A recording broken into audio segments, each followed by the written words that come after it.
Jangan sombong di hadapan Tuhan. Tuhan gak suka hal itu, saudara-saudara. Di hadapan Tuhan, jadilah padaku menurut kehendakmu, bukan kehendakku, bukan keinginanku, bukan rencanaku, tapi semua kasih karuniamu. Aku percaya Tuhan, kasih karuniamu cukup bagiku. Saat aku merasa lemah, di situ justru poin yang sama, aku merasa kuat. Singkirkan kesombongan, jangan sombong ketika Anda berdoa. Salam damai sejahtera saudara-saudara yang terkasih pencinta firman Tuhan. Berjumpa kembali dengan Bible Learning with Father Joseph edisi ke-192 di tahun 2024 ini. Saudara-saudaraku, bagaimana kabar Anda hari ini? Seperti biasa saya mau absen dulu. Siapa yang sudah ke gereja hari ini?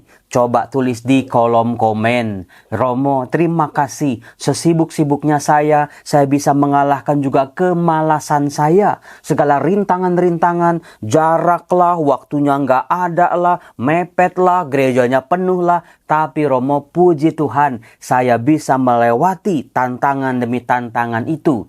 Sehingga di rumah Tuhan kita memperoleh betul-betul menyerap intisari kehidupan, rahmat demi rahmat, kekuatan yang kita butuhkan. Saudara-saudara yang terkasih, Tuhan yang paling tahu apa yang sedang kita butuhkan di saat-saat ini. Jangan-jangan kita sendiri pun gak tahu. Kita malah mengharapkan sesuatu yang lain. Tetapi jauh di dalam diri kita sedang membutuhkan satu karunia. Dan itu Tuhan berikan buat kita. Saudara-saudaraku yang terkasih, kalau saya bertanya kepada Anda, tolong tulis di kolom komen tahu atau tidak tahu ya. Tapi nggak usah detail. Apakah Anda tahu kelemahan dan kekuatan hidup Anda? Coba dipikirin. Tahu apa nggak tahu ya Romo? Di mana kekuatan saya, di mana kelemahan saya? Kalau Anda tahu, tulis di kolom komen TAHU. Kalau nggak tahu, tulis tidak tahu. Nggak usah diungkapin kelemahannya apa, kelebihannya apa. Jangan, itu biarlah menjadi rahasia Anda dan juga Tuhan. Saudara-saudaraku terkasih, orang yang paling malang di dunia ini adalah orang yang menderita dalam hidupnya dan dia tidak tahu apa yang menjadi kelemahannya, apa yang menjadi kelebihannya. Dia bergulat, dia bahkan seringkali menyangkal tentang kelebihan maupun kelemahan. Setelah yang tidak sadar, penyangkalan diri dan juga dia tidak hati-hati membedakan mana kelebihan, mana kekurangannya. Penting buat kita nih, sejak kita hidup di dunia ini, kita tahu apa sih yang menjadi kelemahan-kelemahan kita. Apa juga yang menjadi kelebihan-kelebihan kita. Mudah-mudahan semakin bertambahnya usia, kelemahannya semakin dikecilin, kelebihannya semakin digedein. Jangan dibalik, nanti berabe saudara-saudara, ribet nanti urusannya. Kalau bisa seimbang, bagaimana kelebihan kita pada akhirnya bisa menutupi, bisa menyeimbangkan kelemahan kita. Sambil dalam hidup berjuang. Kalau kita tahu kelemahan kita, ingat loh saudara-saudara, si jahat itu tahu persis apa yang menjadi kelemahan kita, bahkan ketika kita tidak tahu. Dan itulah yang selalu diserangnya. Makanya kita seringkali babak belur, mudah sekali kalah, masuk dalam godaan, dikuasai oleh emosi, pada akhirnya berkata-kata yang menyakiti sesama, pada akhirnya kita juga sendiri menyesal, relasi-relasinya rusak, tindakan-tindakan kita yang kita pikir, Romo, andai kata saya tahu konsekuensinya seperti ini, saya nggak bakal melakukan tindakan ini, Romo. Tapi ya gimana, nasi sudah jadi bubur. Gimana tuh Romo kalau nasi sudah jadi bubur? Tinggal tambahin cakwe, kecap asin, bawang goreng, apalagi daun seledri, lalu juga kuah kaldu ayam gitu, jadilah bubur ayam. Nah, saudara-saudaraku yang terkasih, Romo Yosef hari ini mau mengangkat satu tema yang kita bisa belajar dari Santo Paulus dalam suratnya kepada jemaat di Korintus, bab 12 ayat 7 sampai 10. Ini bagus banget. Inilah rahasia Paulus yang sering kali tidak diketahui oleh orang banyak. Apa yang menjadi keunggulan, keistimewaan dari Paulus ini? Dalam suratnya yang kedua kepada jemaat di Korintus ini, betul-betul Paulus, kita bisa melihat sisi Paulus yang lain yang membuat kita belajar Kenapa Romo? Di balik kelebihan-kelebihan, keunggulan-keunggulan, kekuatan, rahmat, talenta, dan segala macam berkat-berkat saya, ada terselip kekurangan, kelemahan, dan kerapuhan. Maksud Tuhan itu apa? Apakah Tuhan ini sengaja meletakkan itu dalam hidup saya supaya saya mudah sekali berdosa, mudah sekali jatuh, lalu kalau udah jatuh baru cari Tuhan? Saudara-saudara, yuk kita lihat bareng-bareng. Dikatakan begini dalam 2 Korintus bab 12 ayat 7 sampai 10.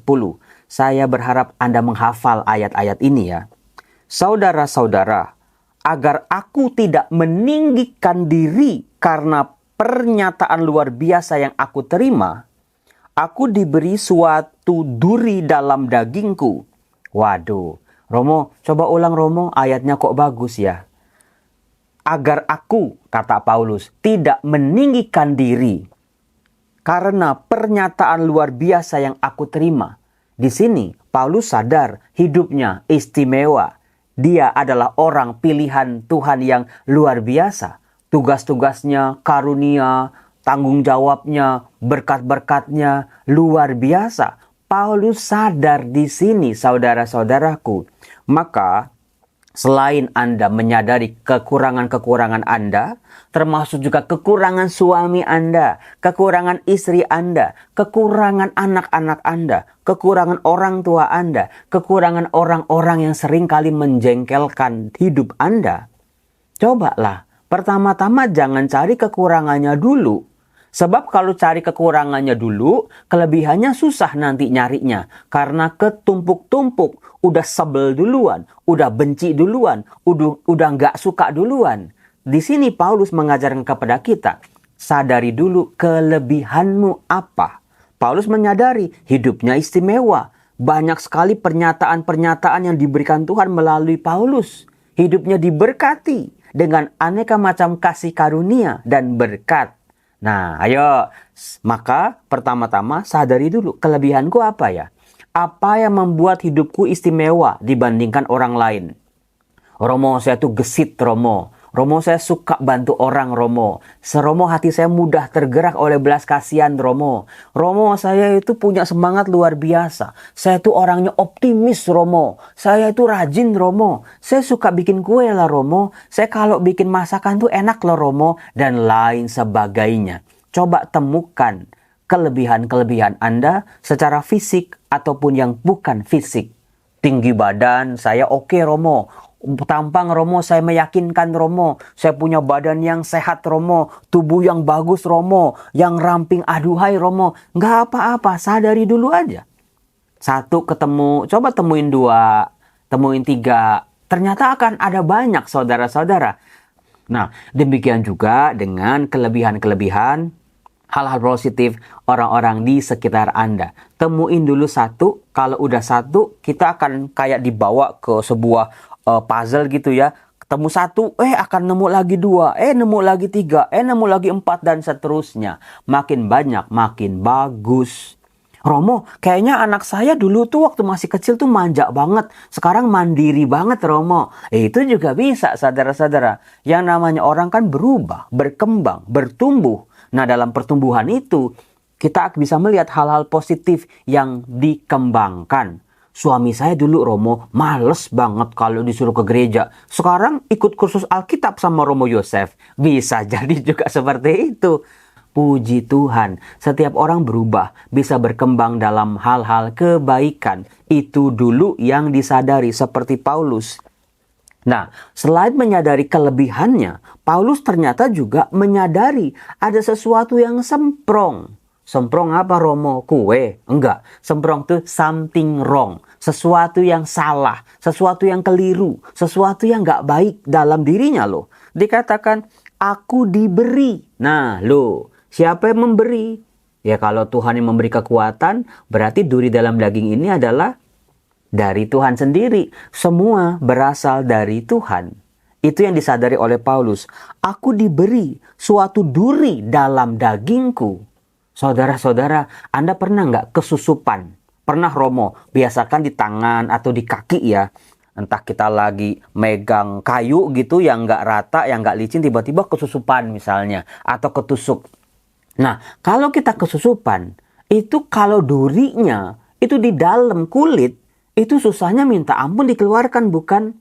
Nggak kelihatan sih, baik-baik saja, masih bisa bergerak, masih bisa lincah sana sini. Tapi Romo nggak enak. Nah itu dia, nggak enak Romo, ini kayak ada yang ganjel. Belum lagi kalau udah cenat-cenut, belum lagi kalau udah ngebet Romo, dipakai pinset, dipakein apalah segala cutter, nggak keluar-keluar juga Romo. Harus ke dokter kayaknya nih Romo. Padahal sesuatu yang simple, duri dalam dagingku. Nggak kelihatan dari luar. Dari luar seolah-olah baik-baik aja, fine-fine aja. Tapi sebetulnya ada yang ganjel, ada yang nggak enak. Tuhan, kalau ini dicabut Tuhan, hidupku sempurna Tuhan. Itu maksudnya saudara-saudaraku, duri dalam daging. Kecil, nggak kelihatan, sepele. Itulah yang dipahami oleh Paulus tentang duri dalam dagingku, yaitu seorang utusan iblis untuk mengecoh aku. Jadi, duri dalam daging, kelemahannya si Paulus ini disadari sebagai si iblis untuk mengecoh aku. Nah, saudara-saudaraku yang terkasih, sadari kelemahan Anda, bahwa kelemahan itu meskipun nggak kelihatan, meskipun nggak tampak, meskipun kita itu ya sudah deal lah sama kelemahan itu, sudah tahu, sudah disadari, bahkan sudah tahu jalan keluarnya, sudah tahu bagaimana cara mengatasinya, tapi ini dia. Duri dalam daging, hal-hal kecil yang sepele bisa disadari oleh Paulus, bisa mengecoh dirinya.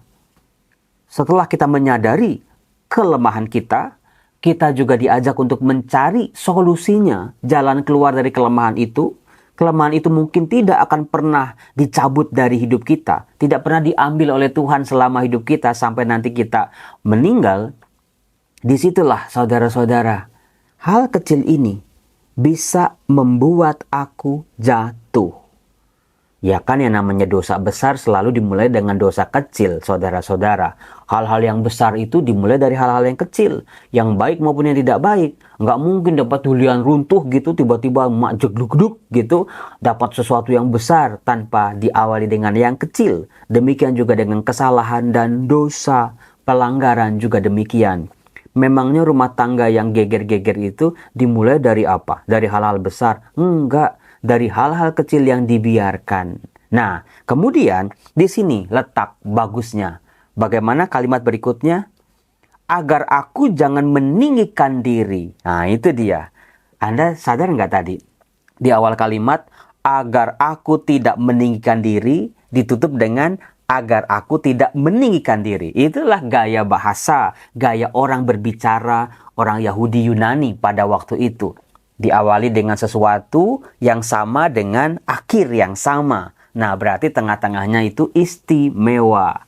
Jadi, Paulus sadar tujuan kelebihannya apa, tujuan keunggulan, keistimewaannya apa, dan juga kelemahannya apa sih tujuan Tuhan, apa maksud Tuhan. Apa maksud Tuhan memberikan saya kelemahan seperti ini? Romo, kan kalau saya tinggi kan Romo bukannya lebih bagus Romo. Kan kalau saya sabar bukannya saya lebih sempurna Romo. Nah itu maksudnya. Lalu apa? Apa alasan Tuhan dengan memberikan kelemahan, kerapuhan, duri dalam dagingku ini? Coba Anda perhatikan, sadari mulai hari ini apa yang menjadi duri dalam hidup Anda. Jangan melulu, wah itu Romo anak saya yang paling gede Romo. Itu duri dalam keluarga saya Romo. Romo suami saya itu Romo yang pemalas. Itu duri dalam keluarga saya Romo. Itu Romo besan saya Romo. Itu duri dalam keluarga besar saya Romo. Si A si Romo itu duri dalam pelayanan saya. Saudara-saudara terkasih, Tuhan Yesus itu selalu mengajarkan, coba cari dulu dalam diri sebelum menghakimi orang lain. Kalau kita kelewat sibuk menghakimi orang lain, kita nggak bakal bisa melihat kelebihan maupun kelemahan kita. Nah, di situ coba cari mulai hari ini. Apa ya Romo? Duri dalam dagingku apa ya Romo? Sesuatu yang sederhana, sesuatu yang remeh, sesuatu yang nggak kelihatan, sesuatu yang bisa disepelekan tapi ganjel. Nggak enak Romo. Kalau bisa dicabut, dicabut deh. Jadi saya tidur ya nyenyak, Saya kemana-mana pakai sepatu ya enak, megang sesuatu ya enak. Kan kalau ada duri gitu di sini kan kalau pegang sesuatu, aduh, gitu misalnya. Ngebet kan? Nah, itu maksudnya saudara-saudara. Nah, yang menarik nih, Paulus dalam keistimewaannya dia berkata begini. Tentang hal itu, aku sudah 3 kali berseru kepada Tuhan. Saudara-saudara, kalau dalam bahasa Ibrani ya, dalam budaya Ibrani, kalau udah 3 kali itu artinya itu udah pol gitu loh. Udah cukup, lebih dari standar, lebih dari biasa. Udah 3 kali. Paulus sampai minta kepada Tuhan 3 kali. Nggak sekali, nggak 2 kali, 3 kali. Itu udah pol, udah cukup untuk bisa ditanggapi oleh Tuhan. Supaya utusan iblis itu mundur daripadaku. Dia udah minta. Dia sadar di situ akan ada potensi-potensi kejatuhan, kelemahan dan kerapuhan, bahkan dosa. Dia minta, cabut saja. Katanya begitu. Tetapi jawab Tuhan kepadaku. Ini bagus sekali saudara-saudara. Cukuplah kasih karuniaku bagimu. Sebab justru dalam kelemahanlah kuasaku menjadi sempurna. Jadi, di sini ada 2 tujuan saudara-saudara.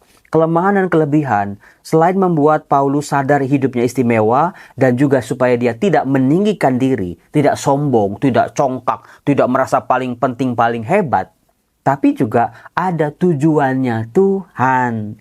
Ini dia, saudara-saudaraku. Seringkali kelemahan dan kelebihan itu kita sadari buat diri kita, atau buat keluarga kita. Tapi apakah Anda tahu saudara-saudara, kelemahan dan kelebihan pun dalam diri kita, kalau diolah secara baik dan benar, itu ternyata ada maksud Tuhan, ada tujuan Tuhan, ada harapan Tuhan. Kalau buat Paulus, cukuplah kasih karuniaku bagimu. Sebab justru dalam kelemahanlah kuasaku menjadi sempurna. Dalam kelemahanku, kuasa Tuhan semakin sempurna. Bukan berarti ya udah bikin dosa aja. Bukan berarti ya udah dah, biarin aja kelemahan itu merajalela menguasai kita. Hati-hati loh. Ini kita berhadapan dengan si iblis yang mudah mengecoh. Hati-hati makanya. Tapi kelemahan disadari. Tuhan, kalau engkau bisa mengambil kelemahanku, ambillah. Tapi kalau menurut kehendakmu, ini harus tetap ada dalam diriku. Beri aku kekuatan, beri aku kasih karuniamu, supaya aku bisa menerima apa yang tidak bisa aku terima ini. Sebuah kelemahan dalam diriku. Itu kan bagus banget saudara-saudara. Itu doanya Fransiskus Assisi itu kalau nggak salah. Tuhan, ubahlah hidupku. Kalau memang bisa diubah. Tuhan, kalau memang tidak bisa diubah, beri aku kekuatan untuk bisa menerimanya. Itu doa Fransiskus Assisi. Sebab itu aku lebih suka bermegah atas kelemahanku, agar kuasa Kristus turun menaungi aku. Karena itu aku senang dan rela di dalam kelemahan, di dalam siksaan, di dalam kesukaran, penganiayaan, kesesakan oleh karena Kristus. Sebab jika aku lemah, maka aku kuat. Jadi di hadapan Tuhan, jangan sok kuat saudara-saudara. Di hadapan Sang Pencipta, Sang Maha Ada, Sang segala-galanya ini seringkali kita sok kuat sebetulnya. Kita seringkali sombong juga sih di hadapan Tuhan. Maka dari Paulus kita bisa belajar, saat aku lemah, maka aku kuat. Karena ada Tuhan yang berkuasa dalam kehidupanku. Maka di situ kalau Anda punya kelemahan yang tidak bisa Anda ubah, Anda sudah berusaha mati-matian, Anda sudah ke dokter, Anda sudah ke psikiater bahkan, Anda sudah konsultasi kepada para romo, para imam, Anda sudah berusaha macam-macam, tapi yang nggak bisa juga. Terima penerimaan diri. Mungkin kelemahan itu menjadi begitu menjengkelkan Anda ketika Anda selalu menolaknya. Seperti duli dalam daging itu, kalau Anda nggak apa-apain mungkin dia biasa-biasa aja. Cuman gara-gara mungkin tangan Anda gatel gitu ya, ini gimana sih ini gini, makin ngebet. Nah, saudara-saudara, menerima kelebihan sebagai karunia Tuhan yang membuat hidup kita istimewa, termasuk juga kalau ada kelemahan yang Tuhan kirim, yang Tuhan titip buat kita. Bukan tanpa tujuan. Kasih karuniaku cukup bagimu untuk menguasai kelemahan itu. Termasuk menggunakan kelebihan-kelebihanmu. Justru ketika kita sadar ya kita kurang, Kita itu masih harus belajar. Orang yang sombong tuh orang yang nggak mau belajar. Orang yang sudah merasa paling benar, anti kritik, nggak mau dengerin omongan orang misalnya. Itu orang yang udah sulit aja buat bertumbuh. Tapi ketika kita tunduk, Tuhan, aku hanyalah hamba. Tolonglah aku, manusia lemah ini, manusia yang rapuh ini. Jangan sampai kelebihan-kelebihan dalam diriku menutup segala berkat-berkat-Mu, sehingga aku tidak bisa bertumbuh lagi. Tuhan, ajar aku supaya bisa menerima kelebihan dan kekuranganku, termasuk kelebihan dan kekurangan orang-orang di sekitarku. Saudara-saudaraku, luar biasanya 2 Korintus bab 12 ayat 7 sampai 10 ini. Maka untuk menutup video ini, saya mau mengajak Anda semua untuk saya mau memperkenalkan Anda pada Mazmur. Kalau Mazmur bab 23 Anda mungkin sudah sering dengar ya. Tuhanlah gembalaku. Tapi yang mau saya perdengarkan adalah Mazmur 123, di mana dikatakan begini. Kepadamu aku melayangkan mataku. Ya, engkau bersemayam di surga. Lihat, seperti mata para hamba laki-laki memandang kepada tangan tuannya. Seperti mata hamba perempuan memandang kepada tangan nyonyanya. Demikianlah mata kita memandang kepada Tuhan Allah kita. Ini dia, memposisikan diri sebagai hamba. Hamba yang rapuh, hamba yang dicintai, hamba yang dipilih untuk melayani, hamba yang dengan segala kekurangan dan kelebihannya. Jangan sombong di hadapan Tuhan. Tuhan gak suka hal itu, saudara-saudara. Di hadapan Tuhan, jadilah padaku menurut kehendak-Mu, bukan kehendakku, bukan keinginanku, bukan rencanaku, tapi semua kasih karunia-Mu. Aku percaya Tuhan, kasih karunia-Mu cukup bagiku. Saat aku merasa lemah, di situ justru poin yang sama, aku merasa kuat. Singkirkan kesombongan, jangan sombong ketika Anda berdoa, jangan sombong ketika Anda memandang diri Anda. Belajarlah untuk melihat diri kita. Kita butuh sesama kok. Sesama juga butuh kita. Dan juga kita butuh Tuhan. Saat aku lemah, di situ aku merasa kuat karena Tuhan besertaku. Salam damai sejahtera saudara-saudaraku. Saya Romo Yosef mengucapkan selamat hari Minggu. Bye-bye. Tuhan berkati.